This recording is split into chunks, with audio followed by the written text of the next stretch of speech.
고린도후서 9장 7절입니다. 다 함께 봉독하겠습니다. 시작. 각자 마음에 정한 대로 해야 하고 아까워하면서 내거나 마지못해서 하는 일은 없어야 합니다.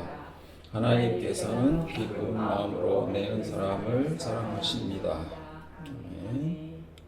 자, 오늘 설교 제목은 11조 해야 하나입니다. 다소 좀 도전적이죠? 좀 민감한 주제입니다.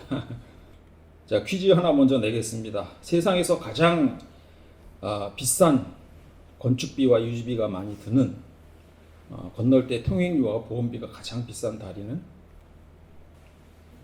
네, 답은 개신교입니다. 돈 많이 들어요. 교회 다니려면 돈 많이 들어요. 네. 제가 청년 시절 다니던 교회는 성결교회였습니다. 담임 목사는 당시 꽤 유명했던 부흥 강사였는데 그 시대에 아주 전형적인 목사 상이었습니다. 그분은 미국의 케네디와 록펠러를 언급하면서 11조 하면 크게 복 받는다는 설교를 수도 없이 많이 했고 11조 안 하면 벌 받는다는 설교도 또한 많이 들었습니다. 지금 그런 설교를 들으면 당장 교회를 그만 나갈 것 같은데 그때는 왜 그런 설교를 꼭 참고 들으면서 세뇌를 당했는지 잘 모르겠습니다. 주일 성수 안 하고 어디 놀러 가다가 차 사고 나서 죽었다는 예화도 수도 없이 많이 들었고요. 이른바 공포 마케팅입니다. 11조 하자니 부담스럽고 안 하자니 혹여라도 안 좋은 일이 생길까 싶어 불안해하는 마음을 이용해서 헌금을 하게 만드는 것입니다. 어느 날 기독교 방송인가였던가 싶습니다. 아이를 키우는 엄마가 아기 분유 사 먹일 돈도 없는데 11조를 꼭 해야 하느냐고 묻더군요. 그 목사의 답이 11조는 하나님의 것이니 도둑질하지 말라고 했습니다. 저는 좀 마음이 무거웠습니다. 이게 아니다 싶었는데 당시에는 이론적으로 반박하기 어려웠습니다. 사실 개신교에서 11조는 가장 큰 수입 항목입니다. 11조 없이 교회 운영이 힘들다고 합니다. 그래서 교회에서는 11조를 현실적으로 당연히 해야 하는 것으로 가정합니다.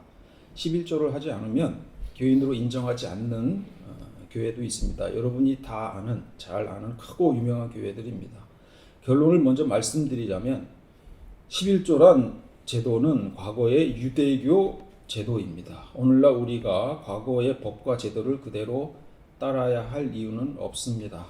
따라서 11조를 그대로 답습할 필요는 없고 11조를 할 수도 있고 하지 않을 수도 있지만 그들이 율법적으로 지켰다고 해서 우리도 지금 율법적으로 지켜야 할 이유는 아무것도 없습니다. 헌금을 많이 걷기 위해서 현대 교회가 이용하고 있는 논리일 뿐입니다. 여러분은 여러분의 상황에 맞추어서 적용하면 됩니다. 11조를 과거 규정 그대로 지켜야 한다고 주장하는 것은 오경에 기록된 다른 율법도 모두 지켜야 한다는 것과 같습니다. 다른 것은 안 지켜도 되고 11조는 꼭 지켜야 한다는 이런 주장은 상식적으로 말이 안 되는 것입니다. 모든 율법에서 벗어났다고 그것이 복음이라고 주장하면서 11조 규정은 꼭 지켜야 한다고 주장하죠. 자, 이런 것을 모순이라고 합니다. 문제는 모순이라는 의식조차 못하고 있는 사람들이 많다는 것입니다. 과거에 11조가 왜 필요했고 어떻게 사용했는지 이해하고 현대에는 그 11조를 어떻게 해야 하는지 좀 생각을 해보도록 하겠습니다. 자, 먼저 11조의 사전적 의미입니다. 마세도라고 이제 하는 단어인데요. 히브리어 단어인데요. 대부분의 사전은 이렇게 번역을 하고 있습니다. 수입의 10분의 1을 교회에 바치는 것이라고 번역을 하고 있는데 요즘 약간 현대적인 사전은 달리 정의하기도 합니다. 예를 들면 롱맨 딕셔너리는 이렇게 정의하고 있습니다. A particular amount of money. 특정 금액이에요. 그러니까 10분의 1이라고 규정하지 않습니다. 그냥 자기가 생각하는 일정 금액을 교회에 헌금하는 것을 11조라고 규정하는 사전도 있는 겁니다. 사전도 있습니다. 이게 약간 현대적인 개념이고요. 이 개념을 적용하는 대표적인 교회가 가톨릭 교회입니다. 가톨릭 교회는 11조라는 명칭 자체를 사용하지 않습니다. 교부금이라는 명칭을 대신 씁니다. 이 교부금은 신자 본인이 결정하는 금액입니다. 적어도 그래도 가이드라인은 제시를 하는데요. 적어도 한 달 30일 중 하루만큼은 하나님께 바쳐야 되지 않느냐는 의미에서 월 수입의 30분의 1을 가이드라인으로 제시하는 게 보통입니다. 그것도 강제하지 않습니다. 개신교도 미국이나 유럽 교회의 교파에 따라서 이 11조를 각기 달리 적용하고 있습니다. 그런데 유독 한국 교회들은 이것을 거의 율법화, 의무화하고 있습니다. 자, 성경의 내용을 좀 하나씩 살펴보도록 하겠습니다. 먼저 11조 얘기할 때 가장 많이 먼저 얘기하는 것이 창세기 14장에 나오는 멜기세덱 얘기인데요. 갑작스럽게 멜기세덱이라는 존재가 등장을 합니다. 그는 지극히 높으신 하나님의 제사장으로 소개가 되고요. 이거는 이제 아브라함이 소돔과 고모라 전쟁에서 승리를 하고 돌아오는 길에 멜기세덱이 그를 만나 떡과 포도죽을 제공하고 축복을 하고 아브라함은 전리품의 10분의 1을 멜기세덱에게 바칩니다. 이것은 우리가 생각하는 11조가 아닙니다. 아브라함은 모든 11조를 10분의 1을 멜기세덱에게 준 것이 아니고 전리품의 10분의 1을 준 겁니다. 자기 소유는 그대로 가지고 있고 전쟁에서 이긴 전리품의 10분의 1만 냈고 평상시에 재산은 바쳤다는 기록이 전혀 없습니다. 그러니까 누가 이것을 11조라고 주장한다면 그렇게 말하시면 돼요. 나도 특별한 돈이 생기면 11조 하겠다. 네. 자, 두 번째는 야곱의 이야기입니다. 야곱은 창세기 28장에 나오는 얘기죠. 야곱이 형 에서로부터 도망쳐 나옵니다. 두려움에 도망쳐 나오면서 외삼촌 집에 가던 길에 베델이라는 곳에서 하나님께 11조를 약속합니다. 그런데 이 시기는 제사장이 있던 시기도 아니고 성전이 있던 시기도 아닙니다. 아무것도 없었어요. 야곱이 11조를 바쳤다는 기록은 없습니다. 자, 11조를 했다고 해도 누구에게 어떤 형태로 했는지 아무도 모릅니다. 그래서 자료를 좀 찾다가 보니까 어떤 목사님의 설교문이 있어서 읽어봤는데 야곱이 11조를 안 해서 요셉이 이집트로 팔려갔다고 하더군요. 아주 진지하게 얘기를 하던데요. 네, 이런 설교가 전형적인 공포 마케팅입니다. 너 11조 안 하면 자식 어떻게 된다. 뭐 이런 느낌이죠. 자, 이런 목사는 빨리 멀어지는 게 상책입니다. 이후 모세의 출애굽 이후 기록들이 있습니다. 민수기 18장에 11조가 언급이 됩니다. 성경에서 원래 11조의 목적이 쓰여 있습니다. 이스라엘의 11조를 레위 자손에게 준다는 것입니다. 이스라엘은 13지파로 나눠집니다. 출애굽 이후에 가나안 땅을 분배하면서 레위 지파를 제외한 12지파에게 땅을 분배합니다.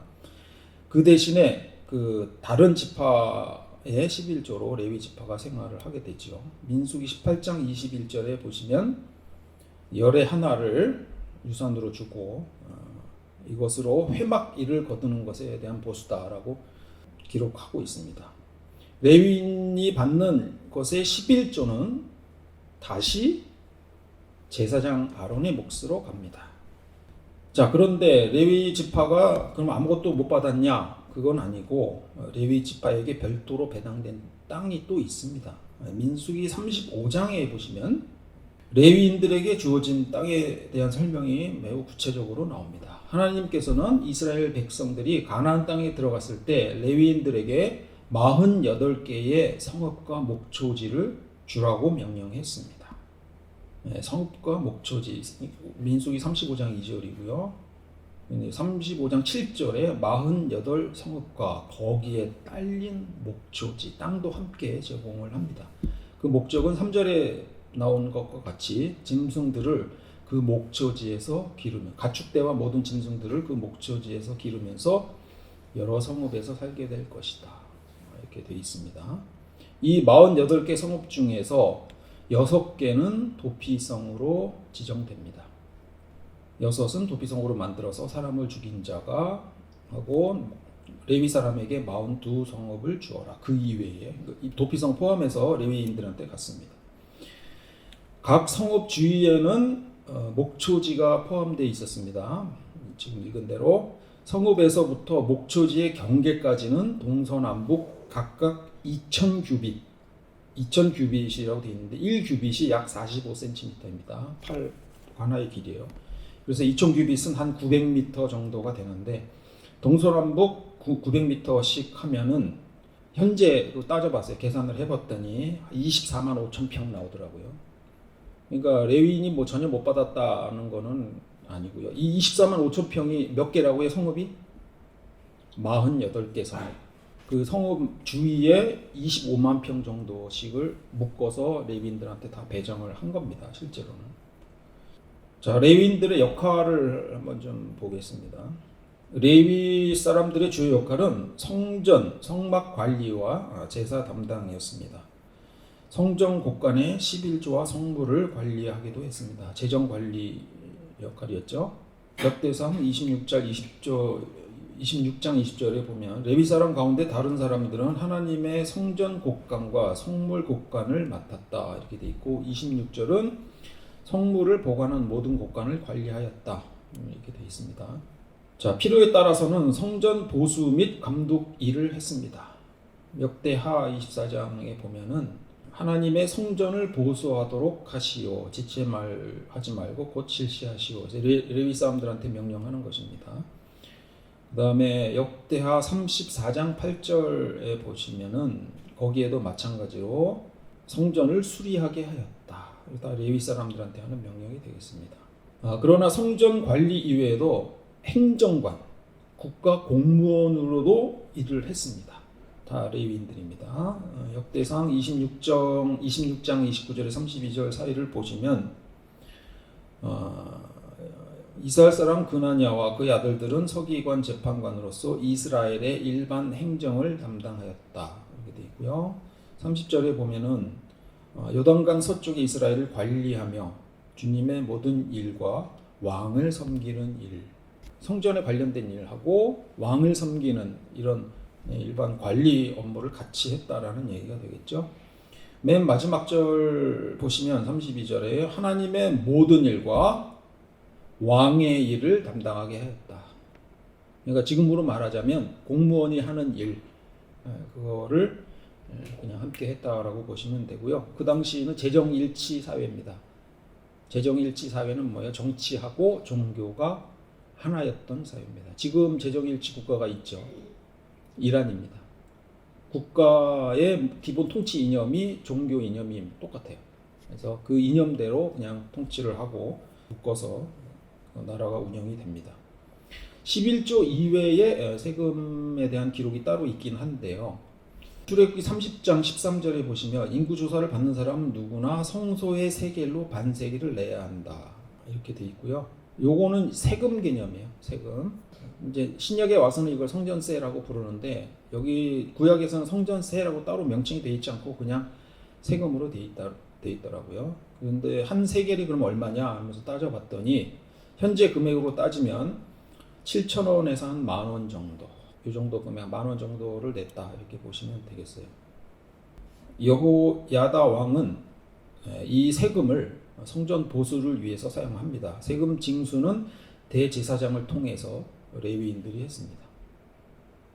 역대하 24장 6절에 보시면 왕이 여호야다 대제사장을 불러 추궁하였다. 대제사장은 왜 레위 사람들에게 유다와 예루살렘에서 세금을 거두어 드리라고 요구하지 않았소? 세금 징수를 다 레위인들이 맡은 겁니다. 그 세금은 주님의 종 모세와 이스라엘 회중이 증거 장막을 위하여 백성에게 보호한 것이 아니요. 이렇게 되어 있습니다.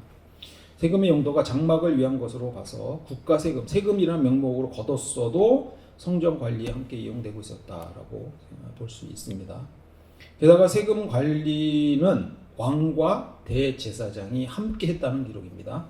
역대하 24장 12절에 왕과 여호야다가 그 돈을 주님의 성전 공사 감독관들에게 넘겨주면 그들은 주님의 성전을 새롭게 단장할 석수와 목수를 고용하고 주님의 성전을 보수할 기능공들 곧 쇠나 노쇠를 다룰 기술자들도 고용하였다. 이렇게 되어 있습니다. 누가 관리했다고요? 왕과 여호야다 대제사장이 함께 관리한 것으로 볼 수 있습니다. 11조 이외에도 국가를 위한 노역 이런 것도 시켰습니다. 사무엘 상권의 8장의 15절에서 17절입니다. 당신들이 둔 곡식과 포도에서도 열의 하나를 거두어 왕과 관리들과 신하들에게 줄 것입니다. 거둬서 누구한테 줘요? 관리들. 그러니까 성전 그거에만 쓰이는 게 아니고 신하들한테도 준다는 거예요. 그는 당신들의 남종들과 여종들과 가장 뛰어난 젊은이들과 나귀들을 끌어다가 왕의 일을 시킬 것입니다. 노역도 시켰습니다.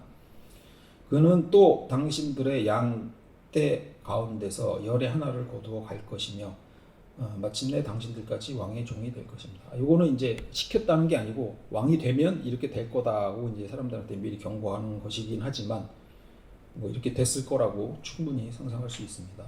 사무엘 상 5장 13절에서 15절입니다. 솔로몬은 이스라엘 전국에서 노무자를 불러 모았는데 불러다 일을 시킨 거예요. 그 수는 3만 명이나 되었다. 그는 그들을 한 달에 10,000명씩 번갈아 레바논으로 보내어 노역을 담당하게 했습니다. 그래서 뭐 짐을 운반하는 사람은 7만 명이고 산에서 채석하는 사람은 8만 명이고 꽤 많은 사람들을 동원을 했습니다. 정리하자면 11조는 주로 종교인 및 공무원이었던 레위인들의 생계를 위해 인건비로 사용되었고 뒤에 나오겠지만 3년마다의 11조가 있는데 그거는 고아 과부 계획을 위해서 사용되었습니다. 여기에 11조와 세금, 성전세 이런 구분된 용어들이 나오는데 이것들이 명확하게 구분돼서 집행이 됐다라는 기록은 없습니다. 그냥 이렇게 보면 그냥 혼용해서 많이 썼다 이런 느낌을 갖게 됩니다. 11조는 어떻게 거두었는지 살펴보겠습니다. 11조는 땅의 소산입니다. 즉 땅에서 난 것의 10분의 1을 드렸습니다. 레위기 27장 30절입니다. 땅의 10분의 1, 곧 땅에서 난 것의 10분의 1은 밭에서 난 곡식이든지 나무에 달린 열매이든지 모두 주께 속한 것으로서 주에게 바쳐야 할 거룩한 것이다. 이렇게 되어 있는데 이것은 상거래에 의한 소득이나 이자 소득 등 이것은 11조의 대상이 되고 있지 않다는 겁니다. 재미있는 부분이 하나 있는데요. 11조는 내고 알아서 쓰세요 하는 것이 아니라 11조를 모아서 그냥 함께 즐겼다는 내용입니다. 그러니까 내가 11조를 내서 그거를로 함께 사람들이 즐겼다는 내용입니다. 신명기 14장 21절부터 한번 보겠습니다.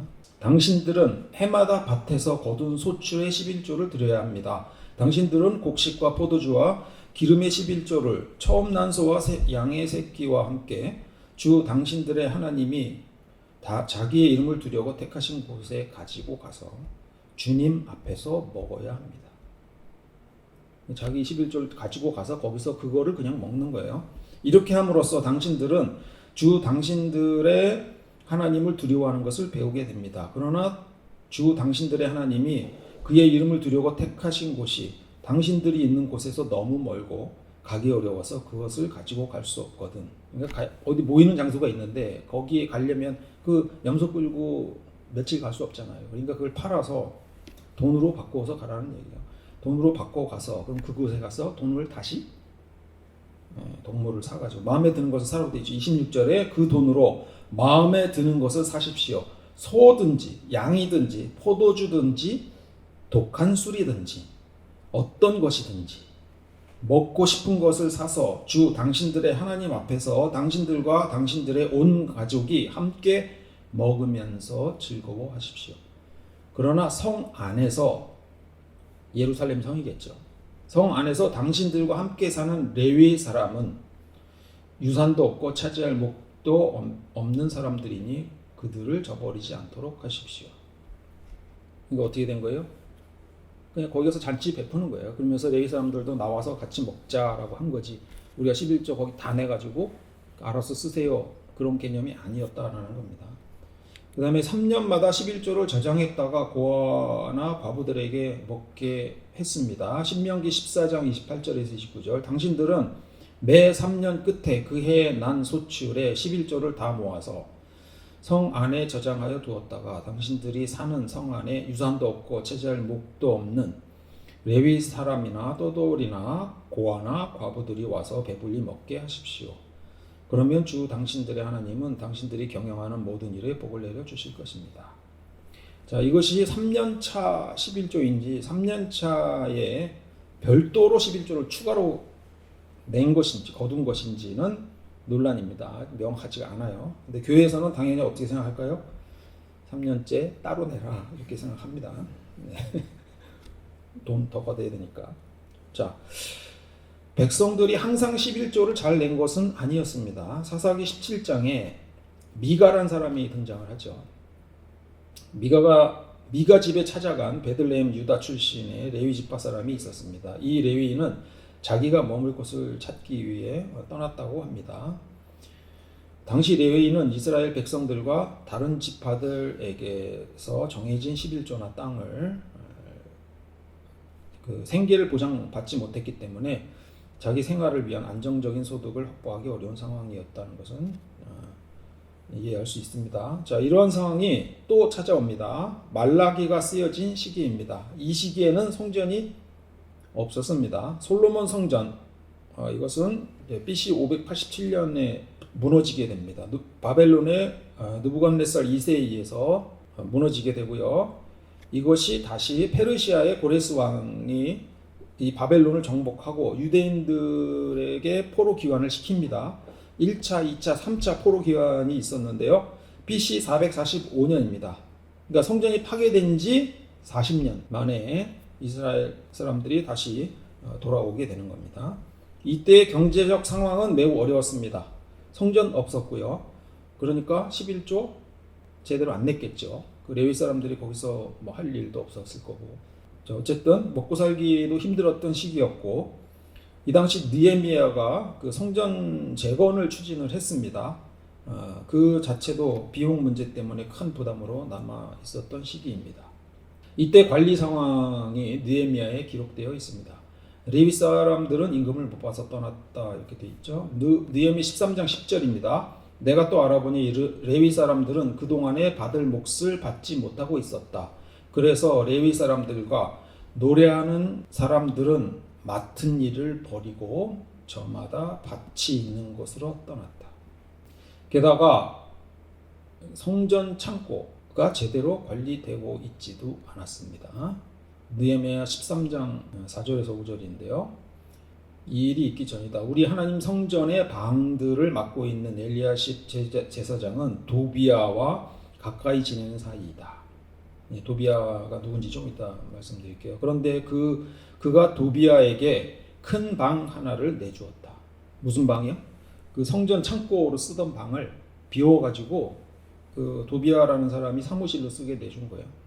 그 방은 처음부터 곡식과 재물, 유향과 그릇, 레위 사람들과 노래하는 사람들과 성전 문지기들에게 주려고 11조를 거두어 들인 곡식과 새 포도주와 기름과 제사장들의 몫으로 바쳐진 재물을 두는 곳이다. 둘 재물이 없었는지 그걸 비워서 도비야라는 사람한테 사무실로 제공을 합니다. 근데 이때 이걸 제공한 사람이 엘리야십이라는 제사장인데요. 이 사람은 실제로 성전 재건 사업을 이끌었다고 합니다. 긍정적인 평가가 있는데요. 백성들에게 율법도 가르치고 신앙 회복에 힘을 썼다. 뭐 이런 기록이 있습니다. 그런데 엘리야십이 도비야에게 성전 창고를 내준 것이 문제가 됩니다. 도비야는 암몬 사람의 방백이라고 언급이 되는 것으로 보아서 암몬 지역의 총독이나 고위 관리였을 것으로 추정을 합니다. 그는 예루살렘 성벽 재건을 방해하고 유대인들의 신앙을 훼손하려 했던 이스라엘의 적대자였습니다. 그런데 둘이 어떻게 친하게 되었을까요? 여기에 대한 명확한 설명은 없습니다만 둘의 공식적인 입장이 적대적인데도 친할 수 있었다는 것은 정치적인 연합 혹은 금전 관계가 연결되어 있었을 가능성이 높습니다. 조심스러운 추측이지만 어쨌든 부패한 관계였을 가능성도 있습니다. 자, 이 상황을 느헤미야가 정리해서 정상화합니다. 느헤미야 13장 11절에서 12절입니다. 그래서 나는 어쩌자고 하나님의 성전을 이렇게 내버려 두었느냐고 관리들을 꾸짖고 곧 레위 사람들을 불러 모아서 다시 일을 맡아보게 하였다.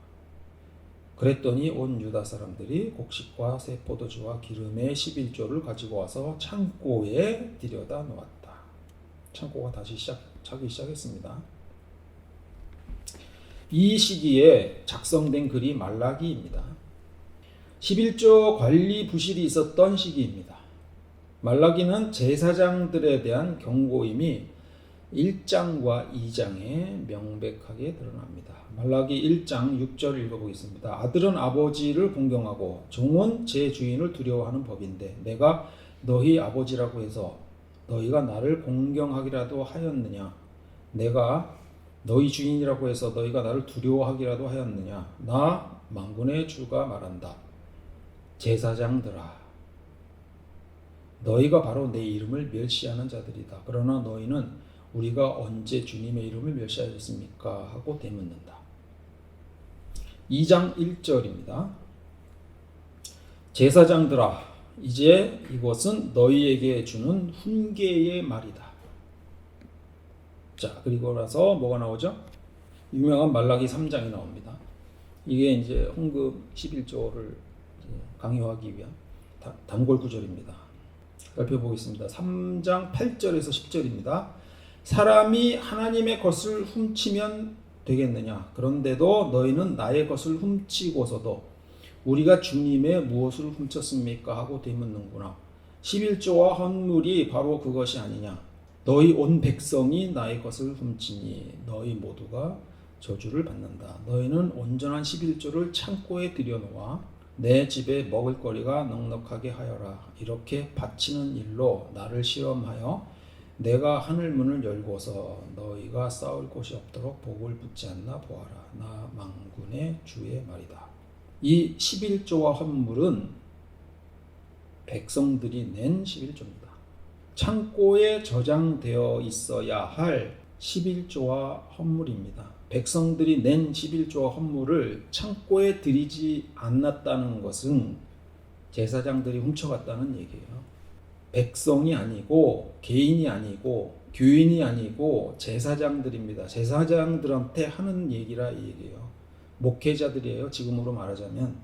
자, 여기에 이건 11조가 일반적으로 이렇게 설교하죠. 11조는 목회자들이 아니라 일반 성도들을 얘기하는 거다 이렇게 얘기하는데 가장 중요한 핵심이 뭔지 아세요? 여기서 11조와 헌물입니다. 자, 11조는 뭐 약정된 금액이라고 가정을 해봅시다. 그런데 헌물은 뭐냐면요. 내가 이것을 드릴 필요 없어요. 그런데 이것을 드립니다라고 하는 게 헌물이에요. 그러니까 무슨 얘기냐면 약정된 게 아니라는 거예요. 그것을 드린 상황, 드려야만 그게 헌물이 되는 거예요. 내가 아직 안 드렸잖아요. 그건 헌물이 될 수가 없어요. 11조는 뭐 드리기 전이라도 약정된 금액이니까 뭐 그렇게 얘기할 수 있다 치는데 헌물은 내가 결정해서 안 드려도 되죠. 근데 내가 이걸 드리겠다고 마음 먹고 올립니다. 드려.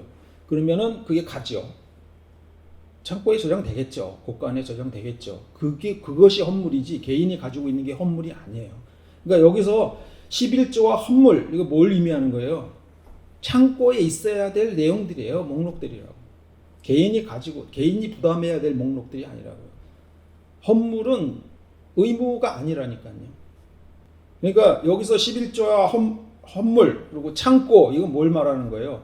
그것들이 받쳐진 창고 이 관리에 대해서 제사장들한테 지금 뭐라고 하는 거예요? 말라기 전체가 누구한테 들으라고 하는 말이에요? 1장 2장 다 나왔죠. 제사장들아 너희한테 훈계의 말이다라고 분명히 써 있잖아요. 근데 이거를 왜 일반 성도들한테 다 뒤집어 씌우냐고요. 벌 받는다고. 그거 아니에요. 여러분 여기서 벗어나야 됩니다. 이 스트레스에서.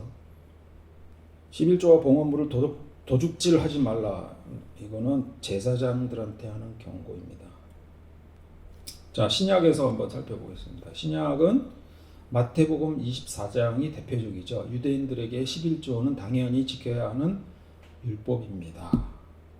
그래서 이것으로 우리도 유대율법을 지켜야 된다고 말할 수 있을까요? 너희는 박하와 회와 향과 근체에 11조는 드리면서 정의와 자비와 신의와 같은 율법의 더 중요한 요소들은 버렸다. 그것들도 소홀히 하지 않아야 하지만 이것들도 마땅히 해야 했다라고 예수님이 바리새파 사람들한테 얘기한 것이, 바리새파 사람들은 누구예요? 유대교를 믿는 사람들이니까 당연히 그 사람들은 11조를 해야 되죠. 그 사람들한테 너희는 11조 당연히 해야지라고 말하는 건 당연하죠. 이거 가지고 우리도 11조를 해야 한다는 근거가 되나요? 안 되죠. 자, 그 다음 이외에 신약에 대한 11조 언급은 전혀 없습니다. 대신에 연보라는 단어가 쓰였습니다. 요즘 성경에는 헌금이라고 번역돼서 나옵니다. 고린도 16장 1절인데 개역개정에는 성도를 위하는 연보에 관하여는 내가 갈라디아 교회들에게 명한 것 같이 너희도 그렇게 하여라. 이 연보는 어떻게 번역되어 있어요? 새 번역에 성도들을 도우려고 모으는 헌금에 대하여 말합니다. 그러니까 11조라는 단어가 없어지고 그냥 헌금이라는 단어가 사용이 되고 있습니다. 그것도 이 헌금도 어떻게 하라고 돼 있어요? 수입에 따라 그냥 얼마씩 저축하라고 말합니다. 일정액 정하지 않습니다. 고린도전서 16장 2절입니다. 매주 첫날에 여러분은 저마다 수입에 따라 얼마씩을 따로 저축해 두십시오. 그래서 내가 갈 때에 그제야 헌금하는 일이 없어야 할 것입니다. 하지 말라고는 안 해요. 하라고는 하는데 수입에 따라서 적당히 해라. 이런 얘기고요. 고린도후서 9장 7절에 보면 각자 마음에 정한 대로 해야 하고 아까워하면서 내거나 마지못해 내는 일은 없어야 합니다. 하나님께서는 기쁜 마음으로 내는 사람을 사랑하십니다. 이건 당연한 얘기겠죠. 억지로 내지 마십시오. 바울도 성도들에게 헌금 많이 하기를 바랬습니다. 엄청 바랬어요. 써 있어요. 그런데 얼마를 하라고는 정하지는 않았습니다. 그저 자발적인 마음으로 정성껏 해달라 이렇게 부탁하고 있는 겁니다. 현대로 넘어가 보겠습니다. 11조 꼭 내야 하나요? 그렇지 않습니다. 기독교는 신약으로 넘어오면서 구약의 대부분의 율법은 폐기했다고 주장하죠. 11조만 빼고요. 왜 그럴까요? 돈이잖아요. 재미있는 논리입니다. 재물에 대한 집착을 버리라고 하면서 교회는 엄청 재물에 집착합니다. 누구 것이라고 하면서요? 하나님 것이라고 하면서. 하나님, 솔직히 말해서 하나님 돈 필요하지 않습니다. 돈 없이 사시는 분이에요. 돈은 교회가 필요해요. 당연히 교회가 운영되기 위해서 운영자금이 필요합니다. 그래서 그 운영자금 명목으로 헌금 받는 것 필요하죠. 근데 어떤 방식으로 걷든지 상관없습니다. 그런데 여러분은 11조란 율법에 얽매일 필요가 없다라고 얘기를 하는 거예요. 교회는 교회 운영에 필요한 예산을 맞추어서 교인들에게 자발적으로 헌금을 내달라고 하면 되는 거죠. 안 내서 강요하나요? 문 닫아야죠. 안 내면. 바울의 말처럼 저마다 수입에 따라 그냥 얼마씩 자기가 약정해서 내면 되는 겁니다. 이걸 받아들인 교회가 가톨릭이에요. 교부금이라고 하는. 그래서 다시 한번 말씀드리지만 11조와 헌금에 대한 부담은 더시기 바랍니다. 그래도 한 번 나올 때 여기 10,000원씩은 하세요. 그건 예의입니다. 자, 오늘 설교 이걸로 마치고요. 기도하도록 하겠습니다.